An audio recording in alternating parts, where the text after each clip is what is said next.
So, in this talk about marriage, we also want to talk about this phenomenon, if you will, of virginity. And I'm including in this celibacy, but virginity for the sake of the kingdom. Though marriage is lofty, the church tradition affirms that there is a higher calling. Right? The bond with Christ takes precedent over all other bonds, of course, right? Many throughout the church history have renounced the marriage bond to follow the Lamb wherever he goes. In other words, given up marriage in order to give themselves totally to Christ. Virginity and celibacy, for the sake of the kingdom, have always been exalted as a great gift of God given to a person who, in turn, makes a gift of self back to God. So instead of making a gift of self to another person, a person so called makes a gift of self directly to God. And you say, well, don't we all do that? And you go, well, sure, of course. But this is, again, in a particular way, renouncing the goods of marriage, and they are good and great and lofty, but to give oneself totally to God even now on earth, right? And Christ himself, of course, was celibate, and he invited men and women to follow him in this way. As he said in Matthew, there are eunuchs who were born that way from their mother's womb. There are eunuchs who are made eunuchs by men. And there are also eunuchs who make themselves eunuchs. In other words, they not talking about, cutting anything. Talking about giving themselves, practically speaking, making themselves eunuch for the sake of the kingdom of heaven. He said, whoever's able to accept this, let him accept it. Right? Like if you feel like you can do this, if you're called and you are willing, then do it. Follow me. Virginity for the sake of the kingdom is a powerful unfolding of baptismal grace and a sign which recalls that marriage is a reality of this present age, right, which will pass away, and shows forth in the bodies of consecrated virgins the mystical presence of the kingdom to come, where we are neither married nor given in marriage, but are like the angels in heaven. In other words, marriage is an earthly reality. As we know, the marriage bond ceases when with the death of one of the spouses. And I always want to point out here, does this mean that we're not married in heaven to my husband, whom I love very much? And I always tell him, don't worry. You will love your husband, and he will love you infinitely more perfectly in heaven than you ever did on earth. As much as you loved each other on earth, your love for each other in heaven will be all the more perfect, right? But for consecrated virgins and those who give themselves to a life of celibacy for the kingdom of heaven, participate now in the life to come by their witness to that bond. That bond of Christ with Christ is supreme over any other earthly bond. So hopefully when you see someone like a priest, like a nun, who's given themselves totally to Christ, it's a reminder that our true union, our true bond, that is more important than anything, is our bond with Christ. And indeed, there are some now on earth called to give witness to that by the gift of their very lives. And indeed, that's why virginity for the sake of the kingdom has always been so prized, right from the beginning. So the celebration of the sacrament, according to the Latin tradition, get this, the spouses, as ministers of Christ's grace, mutually confer upon each other the sacrament of matrimony by expressing their free consent, the vows, before the church. What an interesting thing here. Kind of a unique aspect of matrimony, apart from the other sacraments, that the spouses themselves act as ministers of the sacrament, which is witnessed and blessed, but not conferred by the church. So in other words, all the other sacraments, baptism and confirmation and Eucharist and confession and whatever else we've talked about, all of them, the minister is typically the deacon, priest, or bishop. But in the sacrament of matrimony, the couple themselves, the baptized couple, are the ministers. They marry each other. You are not married by me. You marry each other. You are the ministers of the sacrament, right? The priest does not marry the man and woman. Rather, the man and woman marry each other in that act of mutual self-gift expressed by the vows, which is witnessed and ratified by God in the person of the priest, and which is then consummated later, of course, by the spouses.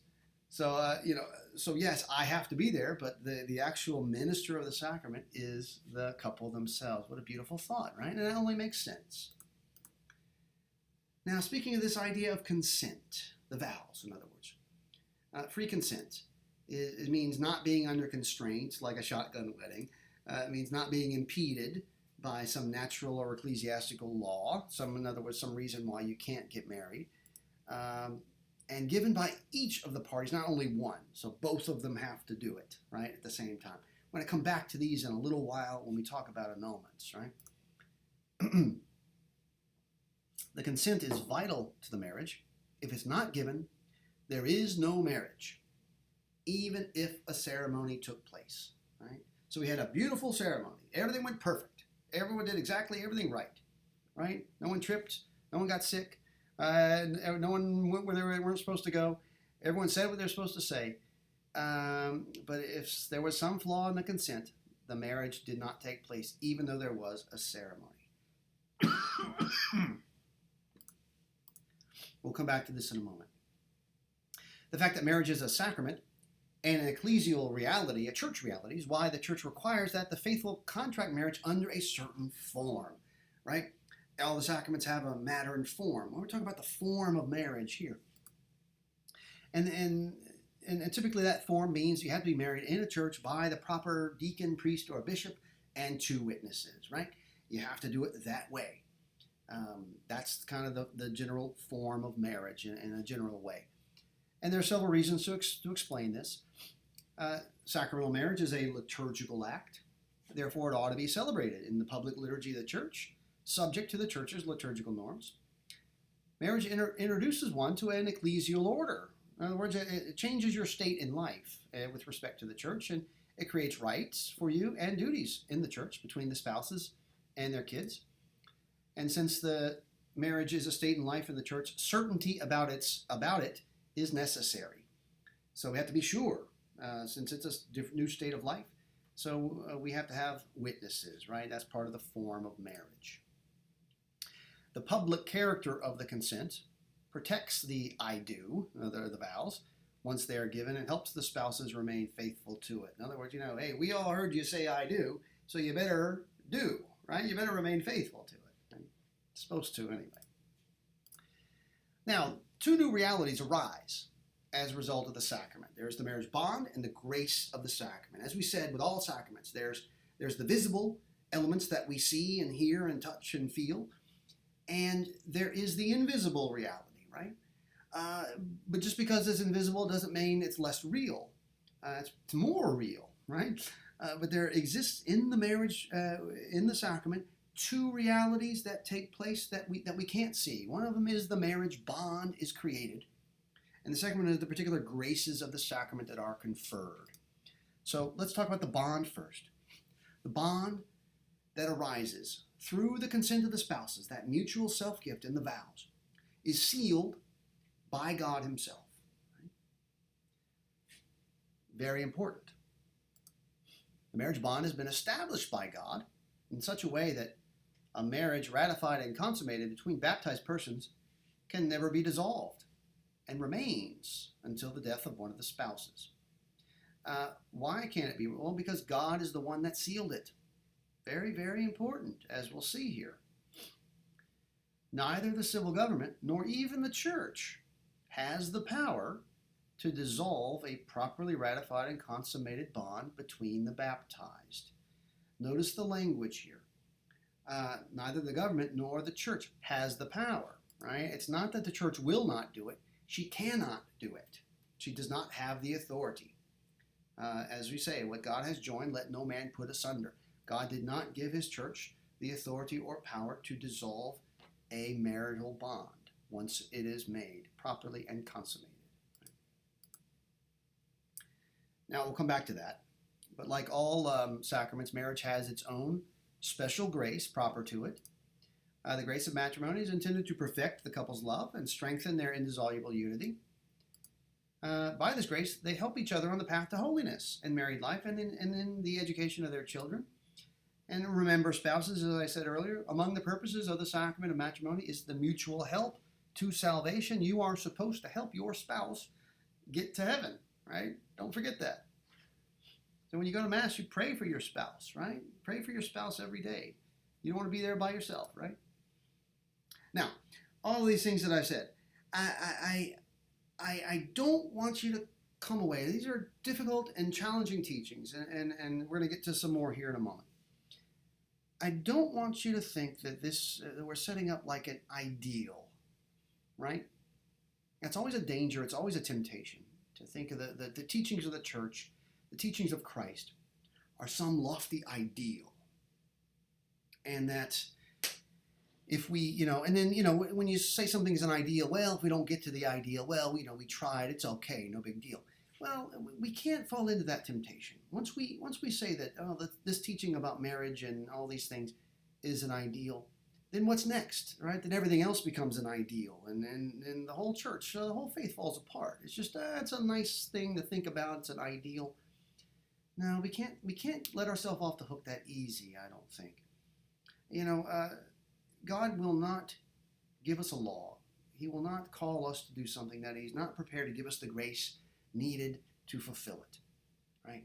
So in all of these things, everything that God asks of us, nothing is he does not give us something that's impossible. He doesn't set us up to fail by putting in front of us an impossible ideal that we can never meet.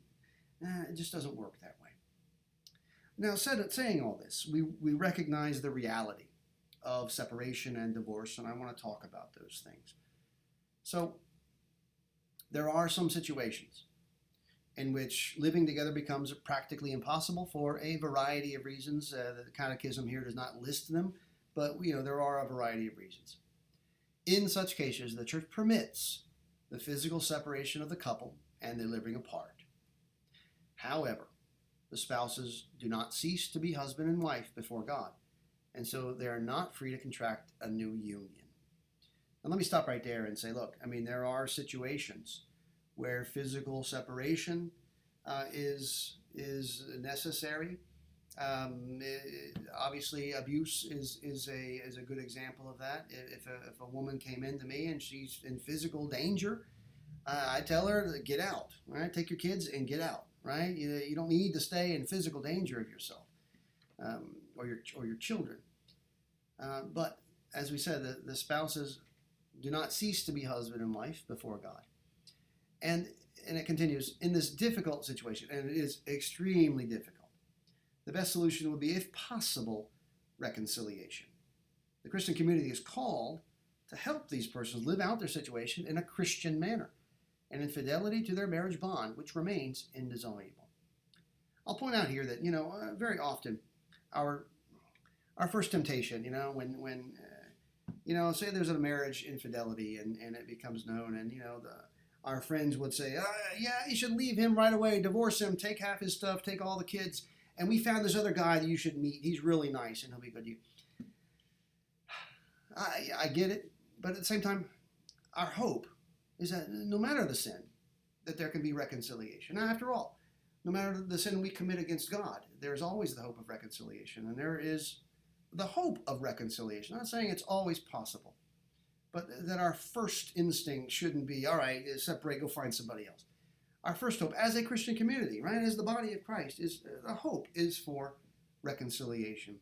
But we do recognize you do not need to physically stay in a household where there may be danger, where there may be some grave risk to the person, that there are reasons that make living together a practical impossibility. So, and then there's divorce. Now, what do we mean by divorce? I'm going to define it as the dissolution of the marriage bond. Now, as taken as such, it is impossible. As we said, a valid sacramental marriage under the teaching of the Church, the sacramental consummated, can never be dissolved except by death. So the idea, and here that the Church follows the teachings of Jesus, who said, whoever divorces his wife and marries another commits adultery against her, and if she divorces her husband and marries another, she commits adultery. And I've given several of the Gospel's quotations there. Very challenging teaching, especially in this day and age. I get it. This is part of the deposit of faith handed down to us from Christ through the apostles. The Church must remain faithful to the teachings of Christ. What else can we do? And in in the face of a challenging teaching, do we just throw it away, or do we, again, try to conform ourselves and say, no, this is what the Lord Jesus has taught us, therefore we will continue to teach it. It's makes for some very difficult situations, but again, it's part of the deposit of faith, and that Christ has taught us, and we must be faithful to his teachings. Now, obviously, there are many Catholics who have had recourse to civil divorce. In fidelity to the teachings of Christ, the Church maintains that a new union cannot be recognized as valid if the first marriage was valid. All right? So if you have a valid marriage and there's a divorce and a remarriage, that second civil union cannot be recognized as valid. Note that the death of one of the spouses frees the remaining spouse to validly remarry in the Church. You can receive the sacrament of matrimony more than once, but here we're talking about consecutive times, not concurrently, right? If the divorced are civilly or remarried civilly, they find themselves in a situation that objectively contravenes God's law, as we just heard Christ say. And consequently, they typically, in that state, cannot receive the sacraments, including Holy Eucharist and confession, as long as this situation persists. It becomes a very, very difficult situation for many. Reconciliation through the sacrament of penance can be granted, but only to those who have repented for having violated the sign of the covenant and of fidelity to Christ, and who are committed to living in complete continence. In other words, validly married, divorced, and then civilly remarried, if they, and believe me, this happens more than you think, decide their faith in Christ is more important than anything else. So they will live as brother and sister, in other words, not as husband and wife. And in that case, presuming there is no risk of scandal, they could have then access to the sacraments. Please note here that I want to make a distinction between being divorced and being divorced and civilly remarried.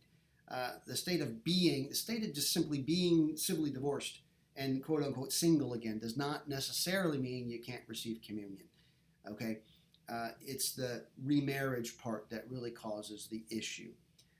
How often is it that there is an innocent spouse who wanted no part of the divorce, but it was kind of forced on him or her? That simple state of being divorced does not necessarily exclude you from communion, assuming that you're otherwise properly disposed to receive it. Right? The divorced and remarried are not excommunicated. Okay? Please, this has happened before. Some people think this. If you're divorced and civilly remarried, you're not excommunicated. You remain a part of the Church, even if you're unable to fully participate in the sacraments. You still have the same rights and duties. You still have the same duty to go to Mass every Sunday. Even if you can't receive Holy Communion, you still have the duty to raise your kids in the faith and all of those other things. Right? You're still part of the Church. Now, a civil marriage is a situation arising when the state declares that a man and woman are husband and wife. They're claiming their right to make them as such. In other words, going down to the courthouse, in other words, and getting married, a civil marriage. Well, for two Catholics, the state does not have the power to do that under church law with regard to the baptized, right? The state's only job is to register that marriage once it has taken place. We Catholics, like everyone else, are typically bound to have their marriages civilly registered, right? You got to send in the marriage license and all that after you're married in the church. But the state of marriage does not arise from the civil law. It arises from the church law among the Catholics, among the baptized, right? So a civil marriage is typically not recognized as valid by the church if one or both of the parties are Catholics, right? Because they did not follow the proper form. So now understand it this way. So if one of the parties is a Catholic or both, and they get married to a Catholic or whoever, but the Catholic party is bound by church law to be married according to the proper form, right?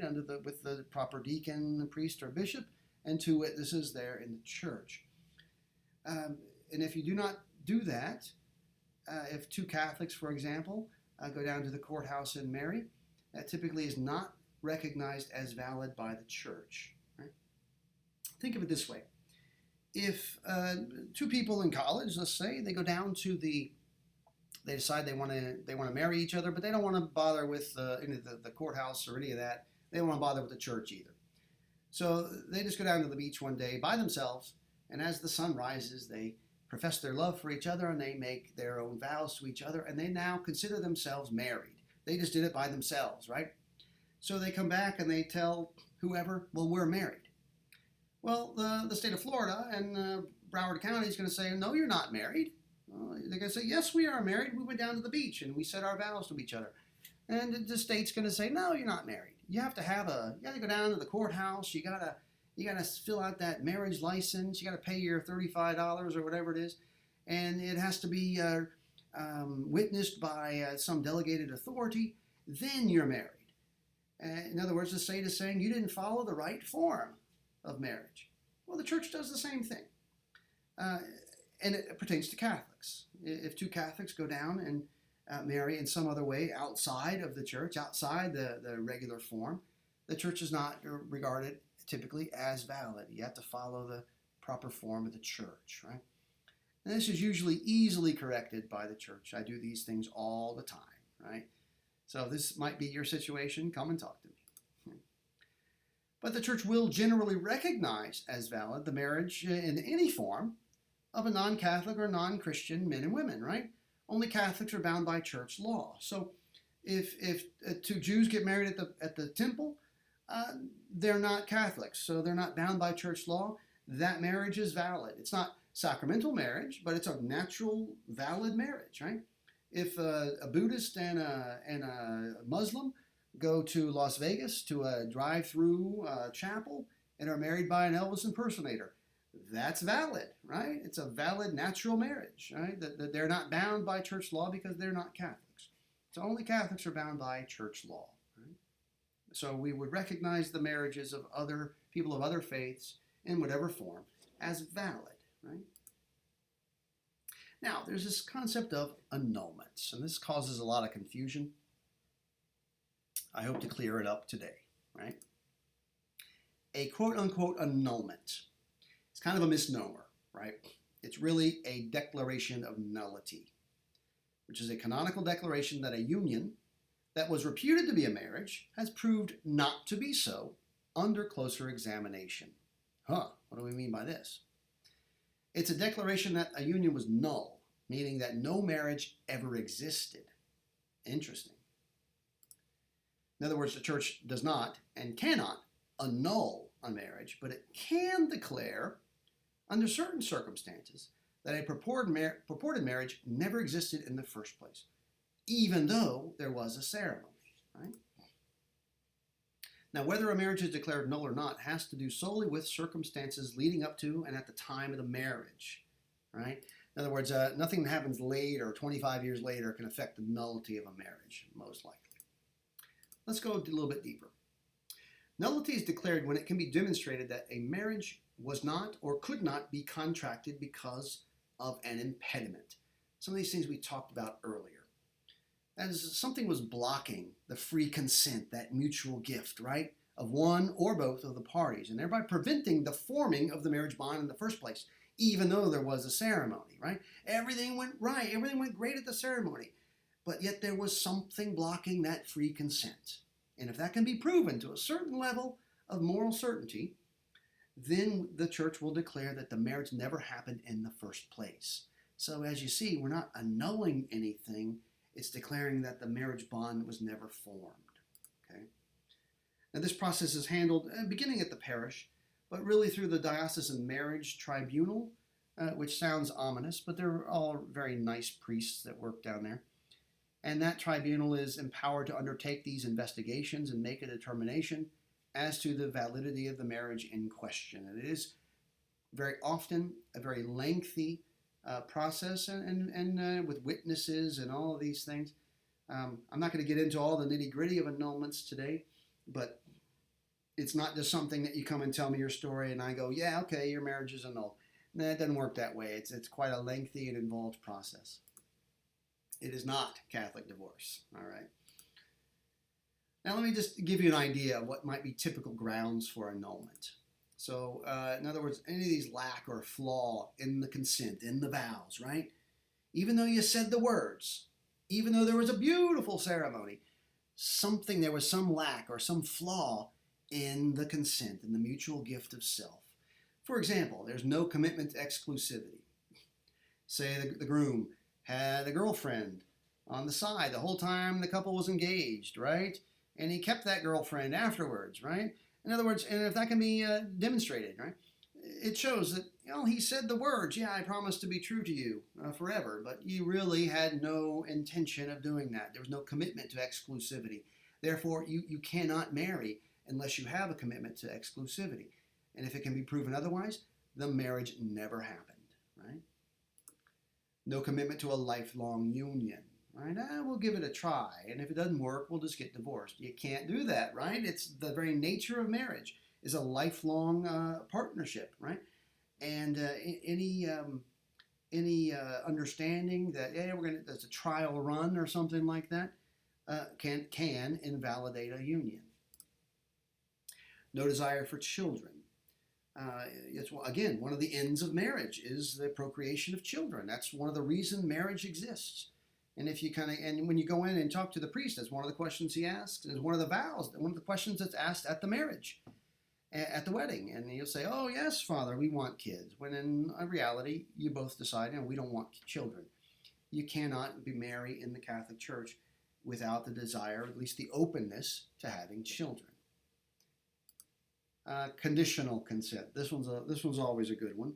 If I'll marry you, assuming that you're going to come into your inheritance within 5 years, and if later, after you get married, the wife is written out of the will by grandma for some reason, you decide to divorce. Well, no, you can't do that. You can't make a condition, right, on getting married to somebody. It's for better or for worse, right? It's a total gift of self, not a conditional one. So those are some ideas there. There's also lack of canonical form, which we've talked about. If two Catholics go down and marry at the courthouse or at the beach or in Las Vegas, typically that is a very simple annulment to get, and you have to be married according to the proper form. Violence or fear. We've talked about this. You can't be forced in any way through a grave fear or threat to be into marriage. That just doesn't work that way. It has to be free. Right? And there are many others, all right? So when an annulment is declared, it must be understood that it is a legal term. It says something about the state of the marriage contracted. Does not say anything about the relationship existing between the two parties, whether or not they loved each other then or now. It doesn't talk anything about that. And nor does it make any statement about the legal status of children arising from the union. Children are not considered illegitimate, right, if the parents later, their marriage is later considered, declared null. An annulment is a declaration that no marriage ever took place. It is not the same as divorce, which claims to dissolve an existing marriage, which the church cannot do. And once a declaration of nullity is obtained, the party is free to marry in the church. Talk to a priest. If you have some doubt or question in your mind about your marital status, I know I've talked about a lot of things today, and it can be a confusing topic. If you have a doubt or a question about your marital status, please come and talk to me. Please don't assume that you're this or that. All right, please come and talk to me if you've got a question. If you think you might need an annulment, please come and talk to me. Right? I take a lot of time with these, and to get all of the facts of the case and everything else to determine whether an annulment is needed. There's a whole bunch more we haven't really covered today. I don't want to get too detailed in this, and I got to keep it short today. But come and talk to a priest if you think you might need an annulment, right? If you're not married in the church, in other words, you're Catholic and you're not married in the church and would like to be, please come and talk to a priest. Now, sometimes this happens in RCIA. We had like a couple, like say two Lutherans were married in the Lutheran Church, and then later they will come into the Catholic Church. Do they need to be remarried? No. That there were Lutherans at the time they were married. That's considered valid. You do not need to be typically remarried, all things being equal. Often, though, if one party is Catholic and the other spouse is not, and they were married civilly, often we have to do a marriage in the church. But again, you need to talk to a priest about all of these little situations, right? So talk to a priest. Please be very careful in making assumptions or giving advice. There was a woman that I met a few years ago. She was away from the church for 30 years because someone told her when she got divorced that she was excommunicated. And I said, no, you're not excommunicated. Who told you that? And it was just some friend. And I go, oh my goodness. And this woman, was away for all of those decades because of the bad advice or that someone gave her. So please be very careful about giving advice. We just don't want to hurt anybody. Please refer others to a priest if there's a question or a problem. I'm always very happy to answer questions like this. All right. So next week, I'll post another video. We're getting down to the last few classes here, so we'll talk about the moral virtues and Christian discipleship. Looking forward to that. If you have any questions, since we're not having a live class, just go ahead and email them to me directly. You all have my email address. If not, look on the website, and you'll find the way to get to my email address there. You can shoot me any question that you want. Alrighty, and I look forward to seeing you again, and God bless you all. Please continue to follow us on our website and our live stream masses and all the other things that we're doing. And again, I'll look forward to getting a date for your reception into the church, your confirmation, your baptism. I don't have any of that as of now. So as soon as I get it, you'll be the first to know. All right? Glory be to the Father, and to the Son, and to the Holy Spirit, as it was in the beginning, is now, and ever shall be, world without end. Amen.